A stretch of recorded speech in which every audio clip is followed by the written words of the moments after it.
দর্শক, আসন সমঝোতা নিয়ে 11 দলের সংবাদ সম্মেলনের আরও খবর জানাতে আমাদের সঙ্গে যুক্ত হচ্ছেন সহকর্মী জুম্মাতুল বিদা। বিদা, এই আসন বিদা শুনতে পাচ্ছেন আমার কথা?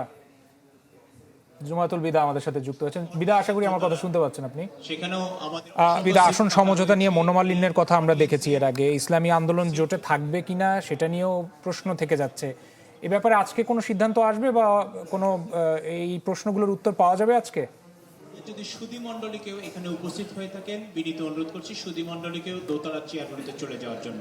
এখন পর্যন্ত আসন সমঝোতা নিয়ে যে ধরনের শঙ্কা ছিল কিংবা তর্ক বিতর্ক ছিল ইসলামী আন্দোলনের আশা না আশা নিয়ে, সেটি এখন পর্যন্ত সেখানেই আটকে আছে। এখন পর্যন্ত তাদের কোনো প্রতিনিধিকে আসলে সংবাদ সম্মেলনে অংশগ্রহণের জন্য আমরা দেখতে পারিনি। এর বাকি যেই আসন সমঝোতার সর্বশেষ যেই সম্ভাব্য তালিকা আসলে আমরা বলতে পারি যে এখান থেকে জানতে পেরেছে জামায়াতের পক্ষ থেকে, সেখানে 176 থেকে শুরু করে এনসিপির জন্য 27টি এবং অন্যান্য রাজনৈতিক দলের জন্য 9টি 15টি করে এভাবে রাখা হয়েছে। তবে ইসলামী আন্দোলনের জন্য 45টি ছেড়ে আসলে এই পরিকল্পনাটি করে রাখা হয়েছে।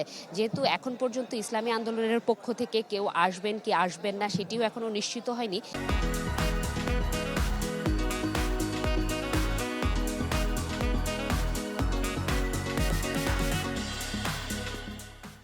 তাই ধোঁয়াশা কেটেছে এটি বলা চলে না। কিছুক্ষণের মধ্যেই আসলে তাদের যেই 11 দলীয় জোটের ঐক্য, এই শিরোনামে যেই জোটটি আসলে তাদের সমঝোতার আসন বিন্যাস চূড়ান্তভাবে আমাদেরকে আনুষ্ঠানিকভাবে জানাতে যাচ্ছে, সেখানে এই শঙ্কাটিকু রেখেই আসলে কিছুক্ষণের মধ্যেই ঘোষণাটি আসবে।